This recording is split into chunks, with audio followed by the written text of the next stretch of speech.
रात का अंधेरा सबको एक सा लगता है, लेकिन जो लोग बिस्तर पर लेटते वक्त भगवान का नाम जपते हुए आंखें बंद करते हैं, उनके लिए अंधेरे की परिभाषा ही अलग होती है। जिंदगी की आपाधापी में थका हुआ मन जब शरीर को बिस्तर पर डालता है, तब आत्मा को सबसे ज्यादा सुकून की तलाश होती है। और जब उसी समय कोई अपनी सांसों में, अपने दिल की धड़कनों में, अपने जहन की गहराइयों में राम राम या एयुम नमः शिवाय या फिर ईसा ईसा कहता हुआ नींद के आगोश में चला जाता है, तो वह केवल सो नहीं रहा होता, वह एक दैवी यात्रा पर निकल पड़ा होता है। लेकिन मेरे भाई मेरी बहन, डिवाइन मंथन के इस रहस्य भरे संदेश को यदि तुम सच में समझ गए, तो यह आदत तुम्हारी पूरी जिंदगी का नक्शा बदल सकती है। यह साधारण बात नहीं है कि कोई नाम जपते जपते सो जाए। यह ईश्वर की तरफ एक खामोश यात्रा है जो हर रात की नींद को समाधि बना सकती है। परमहंस योगानंदा ने एक बार कहा था, जिस प्रकार एक बीज मिट्टी के अंधेरे में दबकर अंकुर बनता है, वैसे ही रात में सोने से पहले किया गया नाम जप आत्मा की नींद में रोशनी का बीज बो देता है। आज आप ये बात ध्यान से सुनिए, बहुत ध्यान से, क्योंकि ये सिर्फ एक आध्यात्मिक सलाह नहीं है, ये एक चेतावनी भी है। जो लोग रात को टीवी देखकर, मोबाइल में उलझकर या चिंता की गठरी सिरहाने रखकर सो जाते हैं, उनके सपनों में भी बेचैनी होती है। और जो लोग भगवान का नाम लेते लेते अपनी चेतना को उसके चरणों में छोड़कर सो जाते हैं, उनके सपनों में दिव्यता उतरती है। आपने कभी गौर किया है, जब हम किसी से नाराज होते हैं और सोते समय वही सोचते रहते हैं, तो रात भर वो ख्याल पीछा करता है। अगर मन में डर हो तो नींद भी डरावनी होती है। लेकिन अगर आखिरी विचार ईश्वर हो, वो परम शक्ति जिसकी गोद में ब्रह्मांड भी विश्राम करता है, तो कैसी हो सकती है वो नींद? वो नींद नहीं होती, वो तो एक मौन साधना होती है जो शरीर को आराम देती है और आत्मा को ऊंचाई पर ले जाती है। डिवाइन मंथन की इस गूढ़ यात्रा में आज मैं आपको एक ऐसा रहस्य बताने जा रहा हूं जिसे जानकर आप अपनी हर रात को ईश्वर की पूजा बना सकते हैं। सिर्फ नाम लेना नहीं, उस नाम में डूब जाना है, उस नाम के कंपन को अपने भीतर बहने देना है। जैसे जैसे नाम जपते जपते सांसें गहराती जाई, वैसे वैसे हमारी चेतना स्थूल से सूक्ष्म की ओर बढ़ती जाती है। और तब शुरू होती है एक यात्रा जो नींद की नहीं, आत्मा की उड़ान होती है। परमहंस योगानंदा ने कहा था, जब तुम ईश्वर का नाम लेते लेते सोते हो, तो वो तुम्हारे सपनों का द्वारपाल बन जाता है। अब सोचो जरा, जब परमात्मा ही तुम्हारी नींद का रक्षक बन जाए, तो कौन सी नकारात्मक ऊर्जा, कौन सा भय, कौन सी चिंता तुम्हारे करीब भी आ सकती है? विज्ञान कहता है कि नींद से पहले का आखिरी विचार पूरे 8 घंटे आपके अवचेतन मन पर हावी रहता है। और अध्यात्म कहता है, अगर वो आखिरी विचार ईश्वर हो, तो नींद में भी आत्मा साधना करती है। इसीलिए रात को नाम जपते हुए सोना सिर्फ एक आदत नहीं, बल्कि आत्मा की चेतना को परमात्मा से जोड़ने का सीधा और सरल मार्ग है। बहुत से लोग कहते हैं, हमें तो नाम जप के लिए समय ही नहीं मिलता, दिन भर भागदौड़, काम, परिवार, जिम्मेदारियां। लेकिन रात, जब सब सो जाते हैं, जब बत्तियां बुझ जाती है, जब बाहर का शोर थम जाता है, तब आपके पास वो पवित्र क्षण होते हैं जब आप अपने अंतर मन से बात कर सकते हैं। क्या आप उस क्षण को मोबाइल में खो देंगे या चिंता में उलझा देंगे, या फिर आप उस क्षण को एक मंत्र में समर्पित कर देंगे जो आपको नींद में भी जागरूक बनाए? डिवाइन मंथन आज आपसे यही प्रश्न कर रहा है, क्या आप हर रात मरते वक्त भगवान का नाम लेते हैं? हां, मरते वक्त, क्योंकि नींद छोटी मृत्यु ही तो है। और जैसे मृत्यु के समय आत्मा जिस भाव में होती है, वैसी ही उसकी गति होती है। ठीक वैसे ही हर रात सोते वक्त हमारा मन जिन विचारों में डूबा होता है, वही विचार हमारी आत्मा को अगली सुबह की ऊर्जा देते हैं। एक साधक की आत्मकथा में मैंने पढ़ा था, मैं जब रात को नाम जप करते करते सोया, तो मैंने सपने में अपने गुरु को देखा। उन्होंने मेरे माथे पर हाथ रखा और कहा, आज तुमने सच में मुझे अपने हृदय में बुलाया। ये कोई कथा नहीं, ये सत्य है जिसे हजारों साधक अनुभव करते हैं। क्योंकि नाम में शक्ति है, और वो शक्ति तब और भी प्रबल हो जाती है जब हम उसे सोते समय अपने भीतर समाहित कर लेते हैं। क्या आपने कभी अनुभव किया है कि सुबह बिना अलार्म के उठे हो, आंख खुलते ही भीतर कोई मधुरता महसूस हुई हो? ऐसा तब होता है जब रात को आत्मा शांत रही हो, जब रात का अंतिम विचार ईश्वर रहा हो। और वो सुबह केवल सूरज की रोशनी नहीं लाती, वो भीतर प्रकाश फैलाती है। लेकिन ध्यान रहे, नाम जप सिर्फ होंठों की गड़गड़ाहट नहीं है, ये हृदय का पुकार है। ये उस बालक की आवाज है जो मां को ढूंढ रहा है। जब आप बिस्तर पर लेटकर ईश्वर को पुकारते हैं तो आपकी आत्मा एक नवजात शिशु की तरह उस गोद को खोजती है जिसमें वो विश्राम पा सके। और यकीन मानिए, वो गोद हर किसी को मिल सकती है। बस आपको उस पुकार को सच्चे मन से भेजना होगा। आप में से कई लोग शायद कहेंगे, मैं तो रोज नाम लेकर सोता हूं लेकिन कोई चमत्कार नहीं होता। तो मैं आपसे कहता हूं, क्या आपने धैर्य से उस नाम को आत्मा की गहराई से लिया, या सिर्फ लोरी की तरह दोहराते हुए सो गए? क्योंकि नाम जपने का अर्थ है उस नाम को अपने भीतर अनुभव करना, और जब तक आप अनुभव नहीं करेंगे तब तक चमत्कार भी प्रतीक्षा करेगा। हर नाम, हर मंत्र एक विशेष प्रकार की कंपन ऊर्जा को जगाता है। AUM उच्चारण से निकलने वाली ध्वनि आपकी रीढ़ की हड्डी से लेकर सहस्त्रार तक की ऊर्जा को जगा सकती है। सोचिए, अगर आप इसी मंत्र के साथ रोज सोए तो एक दिन आपका पूरा शरीर ही एक कंपन यंत्र बन जाएगा जो दिन भर दिव्यता को प्रकट करेगा। और सबसे सुंदर बात यह है, यह सब कोई खर्चीला या कठिन साधन नहीं है। ना आपको किसी मंदिर जाना है, न ही कोई विशेष यंत्र खरीदना है। बस लेटना है, आंखें बंद करनी है और धीरे धीरे उस नाम में डूब जाना है। नाम लेते हुए सो जाना है। यही है वो योग जो न दिखाई देता है, न सुनाई देता है, लेकिन आत्मा में क्रांति ला देता है। परमहंस योगानंदा ने कहा था, अगर तुम्हें भगवान को देखना है तो उसकी याद में खो जाओ, और अगर खोने के लिए कोई समय चुनना है तो सोने से पहले का समय सबसे पवित्र है। ये वचन केवल किताबों में पढ़ने के लिए नहीं है, ये हर रात प्रयोग करने के लिए है। जब आत्मा नाम में रम जाती है तो नींद शरीर की जरूरत बनती है, आत्मा की नहीं। ऐसे लोग जो बिस्तर पर लेटते हुए ईश्वर का नाम जपते हैं, वे उस अवस्था में पहुंचते हैं जहां शरीर विश्राम करता है लेकिन चेतना जागरूक होती है। यह अवस्था आम नहीं होती। यह वही अवस्था है जिसमें योगीगण समाधि के पास पहुंचते हैं। और अब आप सोचिए, क्या कोई सामान्य मनुष्य भी बिना कठिन तप और साधना के इस अवस्था को पा सकता है? हां, अगर वो हर रात नाम जप करते हुए सोता है। हर रात एक अवसर है आत्मा को धीरे धीरे पार्थिव बंधनों से मुक्त करने का। जब आप दिन भर के संघर्षों के बाद रात को बिस्तर पर लेटते हैं तो आप दो रास्तों पर जा सकते हैं। पहला, जहां आपका मन चिंता, भय और अधूरी इच्छाओं में डूबा रहे। दूसरा, जहां आप अपने अंतर मन को ईश्वर के चरणों में रख दें। यही दूसरा रास्ता है जो गुप्त द्वार खोलता है, नींद के भीतर की आत्मिक यात्रा का द्वार। ऐसे लोग जो वर्षों से नाम जप करते हुए सोते हैं, उनके स्वप्न बदल जाते हैं। वे सपनों में देवताओं से मिलते हैं, अपने पिछले जन्मों की झलक पाते हैं या फिर अपने गुरु के दर्शन करते हैं। उनके लिए नींद केवल विश्राम नहीं, एक संवाद बन जाती है ईश्वर के साथ, ब्रह्मांड के रहस्यों के साथ। और यह सब कैसे संभव होता है? केवल एक आदत से, बिस्तर पर नाम जप करते हुए सोने की आदत से। आपने कभी गौर किया है कि जब मन बहुत शांत हो तो विचार भी मंद हो जाते हैं, और जब विचार मंद होते हैं तब जो विचार सबसे गहरा होता है वही चेतना की धारा बन जाता है।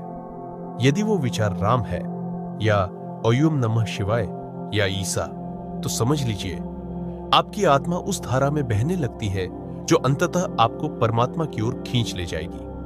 नाम केवल ध्वनि नहीं है, यह ब्रह्मांडीय ऊर्जा का बीज है। जैसे ही आप इस बीज को अपने हृदय में बोते हैं, वो कंपन पूरे शरीर में फैलता है। और यदि आप इसे हर रात नियमित रूप से बिना किसी लालच के जपते हैं, तो यह बीज धीरे धीरे अंकुर बनता है और अंततः आत्मा को आत्मज्ञान की ओर ले जाता है। आप देख नहीं सकते, लेकिन आपके भीतर परिवर्तन शुरू हो चुका होता है। बहुत से साधक बताते हैं कि जब उन्होंने कुछ महीनों तक रात को नियमित रूप से नाम जप करते हुए नींद को अपनाया, तो उनके स्वभाव में बदलाव आया। वे कम क्रोधित होने लगे। भीतर एक अजीब शांति बनी रहने लगी। उनका निर्णय लेने का तरीका बदल गया। रिश्तों में धैर्य आ गया और सबसे बड़ी बात, उनके अंदर ईश्वर के प्रति एक लगातार आकर्षण बनने लगा। यह सब संयोग नहीं है, यह उस रात की साधना का प्रभाव है। आपको दिखेगा नहीं, लेकिन हर रात आप अपने अवचेतन मन को निर्देश दे रहे होते हैं। जब आप कहते हैं, हे प्रभु, मुझे तेरे नाम में नींद दो, तो आप अपने चेतन और अचेतन के बीच एक सेतु बना रहे होते हैं। और यही सेतु एक दिन आत्मा को उस पार ले जाएगा जहां केवल शांति है, केवल प्रेम है, केवल ईश्वर है। और यह भी जानना जरूरी है कि जो लोग इस आदत को गंभीरता से अपनाते हैं, उनके लिए स्वप्नों का अर्थ भी बदल जाता है। सामान्य लोग सपनों को भ्रम मानते हैं, लेकिन साधक उन्हें संदेश की तरह देखते हैं। क्योंकि जब आप नाम जप करते हुए सोते हैं, तो आपका मन इतना शुद्ध हो जाता है कि उसमें आने वाले स्वप्न भी किसी दिव्य स्रोत से आते हैं। कभी कभी ये स्वप्न पूर्वाभास भी दे जाते हैं, आने वाली चुनौतियों या अवसरों के बारे में। कुछ साधकों ने तो यहां तक अनुभव किया है कि वे स्वप्न में आत्मा प्रेरित निर्णय ले पाते हैं, जैसे कोई भीतर से बोल रहा हो, इस रास्ते पर मत जाना, या अभी ये कार्य शुरू करो। ऐसे अनुभव सामान्य नहीं है, लेकिन जो आत्मा धीरे धीरे ईश्वर की छाया में रातें बिताती है, वो असामान्य अनुभवों की पात्र बनती ही है। परमहंस योगानंदा अक्सर कहा करते थे, जब तुम गहरी नींद में भी परमेश्वर के नाम में लीन रहते हो, तब तुम्हारा सारा अस्तित्व दिव्य ऊर्जा से स्नान कर रहा होता है। सोचिए, ये कैसा सौंदर्य होगा। आपके हर रोमकूप से दिव्यता टपक रही हो, आपके चारों ओर एक चमक फैल रही हो जिसे आप नहीं देख पा रहे, लेकिन दूसरे लोग महसूस कर रहे हो। कई बार लोगों ने कहा, हमें समझ नहीं आता लोग हमसे आकर्षित क्यों हो रहे हैं। हमारा चेहरा वैसा ही है, कपड़े भी वही हैं, फिर भी लोग हमें गौर से देख रहे हैं। दरअसल वो देखने वाले चेहरे को नहीं, आपके भीतर की उस आभा को देख रहे होते हैं जो आपने रात रात भर प्रभु के नाम से अर्जित की होती है। अब एक और गूढ़ बात बताता हूं जो शायद आपको भीतर तक झकझोर दे। जब कोई साधक नियमित रूप से बिस्तर पर नाम जप करते हुए सोता है, तो उसका शरीर एक विशेष प्रकार की ऊर्जावान स्थिति में आने लगता है, और जब वो मरता है तो उसकी आत्मा उसी ऊर्जा के साथ निकलती है, बिना भय, बिना अंधकार, सीधे प्रकाश की ओर। क्योंकि जिस तरह आप जीते हैं और जिस तरह आप हर रात सोते हैं, वही अंत समय की तैयारी भी होती है। रात की हर नींद आपकी अंतिम नींद की रिहर्सल है, और यदि आप हर रात ईश्वर का नाम लेकर नींद को अपनाते हैं, तो मृत्यु भी ईश्वर के नाम में ही होगी। सोचिए, इससे सुंदर क्या हो सकता है। पर अब एक चेतावनी, यह आदत भी तभी फलित होती है जब यह आदत से आगे बढ़कर समर्पण बन जाए।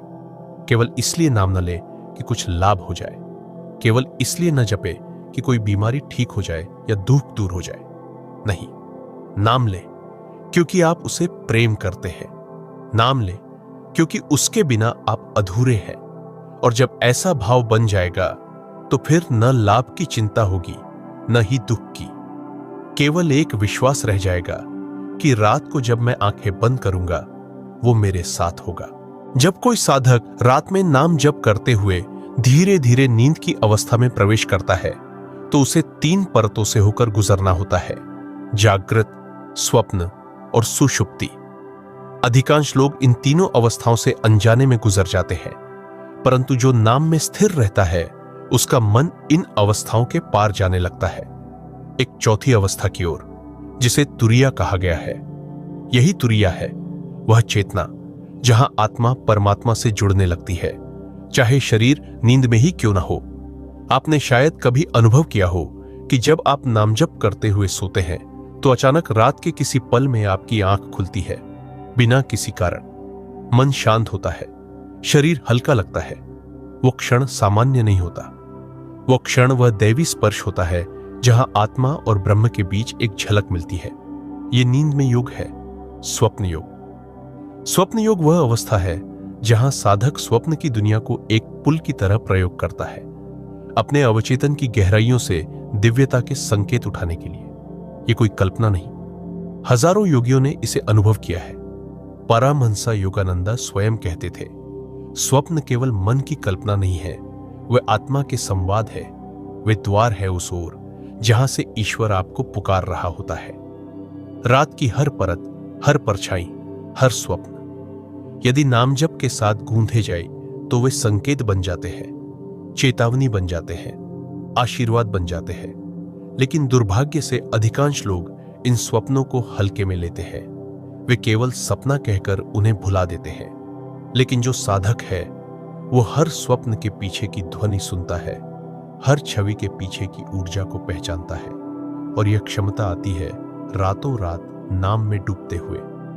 अब बात करते हैं मंत्रों की, क्योंकि नाम जप का अर्थ केवल राम राम या एयूएम नमः शिवाय दोहराना नहीं है। हर मंत्र एक विशिष्ट कंपन से जुड़ा होता है और हर व्यक्ति की मानसिक स्थिति अलग होती है। यदि आपका मन अस्थिर है, चिंता, अवसाद या भय से घिरा है, तो एयूएम शांति शांति शांति जैसे मंत्र आपको भीतर से स्थिर करेगा। यदि आप ऊर्जा की कमी महसूस करते हैं, तो एयूएम नमो भगवते वासुदेवाय आपको जीवन ऊर्जा से भर देगा। यदि आप ईश्वर से प्रेम के रिश्ते में बंधना चाहते हैं, तो हरे राम हरे कृष्ण आपको भाव विभोर कर देगा। रात में मंत्र चुनते समय यह देखिए कि आपके भीतर उस क्षण किस प्रकार की भावना हावी है। उसी के अनुसार मंत्र का चयन कीजिए और फिर आंखें बंद कीजिए, सांसें गिनना शुरू कीजिए और हर सांस के साथ मंत्र का जाप कीजिए।